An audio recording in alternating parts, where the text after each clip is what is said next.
مساء الفل. شقة غرفتين وريسبشن في الدور الثاني على الشارع العمومي قصاد فتح الله ماركت في مدينة 6 أكتوبر العجمي، الكيلو 21. زي ما احنا شايفين الشارع العمومي وقدامنا فتح الله وجراج فتح الله ماركت. الشقة كلها على الشارع، غرفتين وريسبشن، مناسبة جدا للسكن الدايم، مناسبة كمان للاستثمار أو للنشاط التجاري. ممكن تبقى عيادة مثلا. شقة كبيرة وحلوة، ادي الريسبشن بتاعها وكنا في البلكونة. الشقة مجددة بالكامل، مسجلة في الجمعية وكاملة المرافق والعدادات. وادي كده الريسبشن من زاوية تانية. وبعدين عندنا هنا في صالة توزيع، هنا كده في مطبخ مستقل.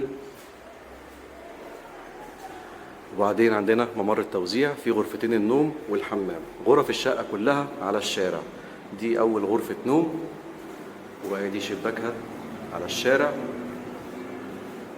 وبعدين غرفة النوم التانية، دي غرفة أكبر، وادي شباكها برضو على الشارع. وبعدين عندنا حمام حلو مساحته جميلة.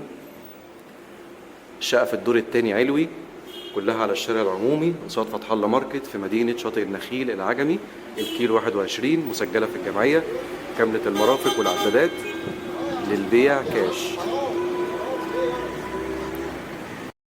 وادي مدخل العمارة، مدخل كبير وفخم، مستويين، 5 درجات سلم، وفي اسانسير.